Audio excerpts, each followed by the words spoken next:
ka ndị di anyị na-elekwe n'onye onyonyo na mmemme na anyị na-eme n'ụbọchị taa anyị sụsọ ụmụ nwaanyị ka m na-ekele ndị di anyị ndewonu anyị ka nọkwa na ụmụ nwaanyị agba ọhụrụ ma ndị ụmụ anyị na-ekelekwa unu na ime ụlọ taa onye bịara dị iche ọ bụ ọbịa pụrụ iche maka ọ family Jaja of Opobo onye mee history ga-anụgo aha na-akpọtụ akpọtụ mana aha nke ya wụ Ngozi Blessing Macpeple ka anyị na-enọ n'ime ụlọ n'ụbọchị taa nne emeghe na-anụ m ọkụ n'obi m chọrọ ịjụ maka ụmụ nwaanyị dị iche iche otu nwaanyị si alụkwa ndị dị iche iche otu ha si achọ dị iche iche oge ama m na-aga masị ịchọga dị maka nwaanyị a na-achọ nwoke mana ị ga-ejikwa anya mkpechi na-ele ndị na-abịara gị onye nke ị ga-ewe ele ihe ị gabiga ma chọtakwa nwoke ọma na chọta monster.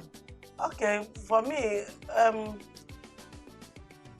nkwu ka di m na nga asị na ọ gara m na m nwere any challenges ịchọta di mgbe ha mere transfer from Port Harcourt bịa Lagos ọ ebe m hụrụ di m na ime bank ebe ọ na-arụ then achọrọ m one of my friend ga ebe ahụ ya ahụ m ga-agwa enyi m na onye awụ nwunye m so mgbe enyi m gwara m masị na ndị ready ịlụ di na you know but nyanwa dị determined ịlụ m so ihe o mere that time because m bi na island yanwa bi na mainland ọ ya na-abịa and he didn't give up.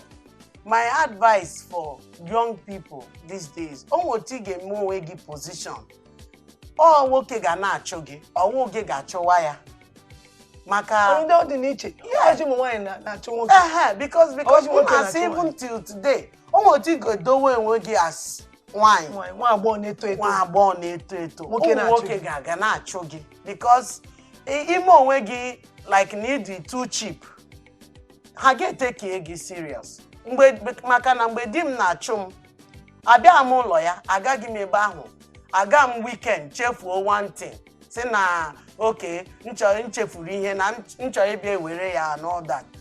Emere my relationship with him pure professional and the more mere as if no nwere ihe dị so special and truly every woman supposed to be onwe ya like that. Put yourself in the position onwe gị na position a man ga na-ahụ gị na-akwaga ngwugwu mata na ishi n'ụlọ. Yes. Ihe mekwe n'oge ahụ inwe onwe na nkwa eziokwu. Enwere m ọrụ n'oge na yes and m bi na Lekki phase 1 at the time but and ebe m bi m mekiri sure na mgbe m na-achọ ụlọ ahụ achọtara m ebe security dị. The woman who my landlady that time was like a mother because I from that covering. I didn't want to live in an open place. I chose me be anybody got bata like that. It's supposed to check your wigi. Your wigi a lot of respect as a woman. And no tibu wigi gawo to digi or a man. Ona di ma nwaanyị kwaga onwe ugwu. Ịma na ile oge ụda ọ dị iche. Ụmụ nwaanyị chọọ ile dị ụda. Aha na nwoke bụ ụgbọ. Ekwene ama ha ebe ochi ebe ahụ ebe ochi ama anyị ọ na-aṅụ ụdịrị ndị ahụ ile otishere ya ihe ngo ya mbụ ọ dị mma because ihe nchọpụtara bụ na modern day children ọ ihe ahụ na-emezi ha attract. Oge nke unu ịhụgo onye chọọ ile dị n'ụzọ lụọ ya ịhụgo ụdị onye mbụ. No, actually the right thing ị kwesịrị ime as a woman even if a man bịara mee gị approach na ọ chọrọ ịlụ gị ị kwesịrị ịmata that man even beyond ịmara ya na city or Lagos ebe a. Most times ụmụ nwaanyị ugbu a ha say marriage before ị ga-ama ha ga-ama the village the man ha ga-ama ụzọ ụlọ ha gbalaga lụọ city marriage echi nsogbu pụta the marriage ga-agbatọ just because there was no foundation, no roots. Because if a man nwoke hụ gị hụ na ị dị responsible nwoke hụ gị leta gị n'isi n'ụlọ pụta ọ ga-enye gị that ugwu ị kwesịrị inwe as a woman. Because mgbe mụ na di m hụrụ despite the fact no eventually nchọpụtara na mpa ya na mpa m na-aga the same church and ha dị na the same meeting, men's meeting in church. That didn't deter my decision. Or stop again, iburu onwe m otu m kwesịrị ibu onwe m. Ibu onwe m tega nwoke n'aka. At all. Mana ụdị oge na-eto, emewe ụdị ụmụ nwaanyị mewe ụdị mistake ahụ bịa chọọ ịlụ di amaghị ebe di ha bi n'oge nke ka ihe ụdị nwaanyị mewe. Yes, ahụ na m o nwere onye mma n'ugbo ahụ. You know, o nwere one guy o meetere just around the baby. O maghị details about this man. Ya bịa gbara ga-meet the man because the man na-ebu nnukwu moto. Ọ na-ebu flashy moto. Ọ na-ebu different cars. Ọ bụ ọkwọta ekelezi. Ị mara ya. Ọ ma na this man in particular na onwe dị ụlọ. Onwe echichi. Onwe. Ụgbọ ahụ bụkwen. Ọ nke o borrow from ebe ọ na-arụ. Ọ ihe mere ụmụ nwaanyị kwesịrị ịdị careful. Ọwụ everything na-eme glitter water gold. Ị kwesịrị ile anya carefully. Nwoke na-abịa your way. Your question will be, question gị ga-awụ, gịnị ka m chọrọ from a man? M chọrọ a career man or a businessman? What do I really want? M chọrọ a godly man? Onye mere some women, because they don't have this particular question in their mind, anything bịara their way, ha ga-abanye. At the end of the day, nsogbu ga-apụta because that woman at the end of the day, I chọpụtara na the man nweghị ụlọ, and ha mechara marriage ahụ within 5 years, everything maybe. Today, onye ọbụla gaala nke ya. But is it what we really desire? Or is that what you want as a woman or as a man or in each other? Because the thing is vice versa. Both for the man, both for ụmụ nwoke ma ụmụ nwanyị. I nwere ike hụ again na obi gị na-atọ gị na ọ mara mma na ọwụ Nollywood star. Ị ga-buru before ị ga-ama marriage gị agago. Before you know it, your life is already ruined. Ihe nwere igwe ụmụ nwaanyị ụda ndị ụmụ nwaanyị abụọ ndị nke ka na-azụ ụmụ ha, ihe ha kwesịrị na-agwa ụmụazị otu esi ezomọnụ too n'ọfụma ka ihe ha kwesịrị itigagoro na ndụ ụmụ ha maka onye chọọ ịlụ di ụdị ihe o kwesịrị ịla ya, ma ndị nke nwoke chọọ ịlụ nwaanyị ka ihe ị nwere ike ịgwa ha nwere ike na-eledo anya ma ha na-aba n'ime ụlọ ahụ ịbaga na nsogbu. Well, ihe m ga-agwa ụmụ nwaanyị, okay, ka m bido with ụmụ nwaanyị.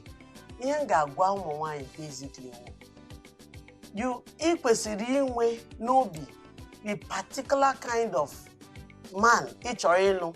Ọwụ any and any. Ị chọrọ ịlụ a godly man, ị ga-ahụ ya. Onye like Chineke, onye ị chọrọ ịlụ a godly man, ị ga-ahụ ya. Ị ga-ahụ onye na-anwụ siga, na-anwụ igbo, isi echi na oge change. Or ihu onye na-anwụ cocaine because na o bu nnukwu moto gị ga. Because echi ọnwụnwa cocaine ahụ o mebie ya isi, ị ga-anọkwa ebe ahụ. So you have to, from the beginning, mara ihe ị chọrọ, particularly, in your spouse. The same thing applies to ụmụ nwoke. Ịchọ ịlụ nwanyị. Ịdị suppose ilezie the woman ọfụma. Ọwụ nke ị ga-aga because na ị hụrụ na ọ dị flashy, na ọ na-acha ọcha, ọ na nna ya ji ego iburu onwe gị gbaba ebe ahụ. Ị kwesịrị ile anya agwa ya ọma Chineke o nwere aka ọrụ. Ọ wee business woman nke ị chọrọ from beginning help nwunye gị mee ya ka business ya bịa guzoro. Or career woman, some people like 9 to 5 jobs. Ha chọrọ ịrụ ọrụ, ha chọrọ ịdị n'office. Nwunye gị wụrụ that kind of person, may you encourage ka ọ wụrụ that kind of fulfilled woman. Ihe na-agwazi ụmụ nwoke na image is nothing. Elekwala anya flashy things because these days ihe onye ọbụla na-elezi anya nwaanyị na-acha ọcha, nwaanyị di ya nna ya ji ego. No, nke gị wụ original. Nwaanyị nna ya ji ego. Ihe nna ahụzi na before ị ga-eru ebe ahụ, and because ị gara with the wrong reasons, iru ebe ahụ ego ahụ ị ga-ahụkwa. tomorrow na nsogbu ebido. So the best thing will let your goals be set out and let it be plain and clear. There is sure of ihe chọrọ.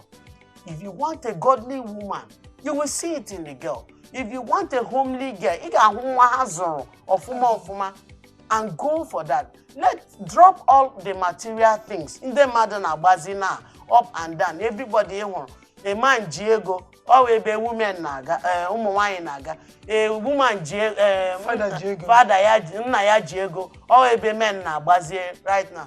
That shouldn't be our aim or objective for marriage. Ịma na isi hapụga gị ka ị na-ekwu gị na-ekwutukwa anyị niile na-ekwubakwa n'ahụ ihu ọ dị mma maka ndị na-ele anyị n'ụtụtụ ama m na-amụtago ahụ ofu ma ọ abụọ na ọ nweghị chi ịlụ nwaanyị gị na-asị nna ga-eji ego ị gaghị alụ ya ịma anyị Chineke kere gị ma gị nwere ị ga-akado nna eji ego mime ịlụ onye ọzọ ọ dị mma ka ichema ntị icheme ihu gị icheme anya gị obi gị n'onye ji ego cheme ntị gị obi gị ihe nne gbasara gị ebe Chineke nọ so Chineke ji gị onye ị ga-alụ ọkwa eziokwu nne Eziokwu. obi mmadụ m n'ụbọchị taa na anyị kpọrọ gị gị zaa anyị ọ ga-adịrị gị mma dịkwa anyị nwa isi mbido TV mma mana ịlarụkwa Rivers na ndị Jaji of Opobo so ha ndị isi mmiri na-ekele ya mana Chimebi na-ekelekwa ya ndeewo nnọọ Chineke gozie gị anyị kpọkwa gị ọzọ gị na-azakwa anyị maka obi ga-adị anyị maka anyị na ndị Jaji of Opobo na anyị ha eme ndị ọmụ bịakwa n'ụlọ anyị ndị na-ege anyị ntị ndị na-elekwa anyị n'ụtụtụ a ụmụ nwaanyị mara mma na ndị di anyị na ndị ụmụ anyị ma ikwu na ibe ma ndị ebe dị iche iche n'ele anyị na ụbọchị taa ọ ga-adịrị unu mma dịkwa anyị mma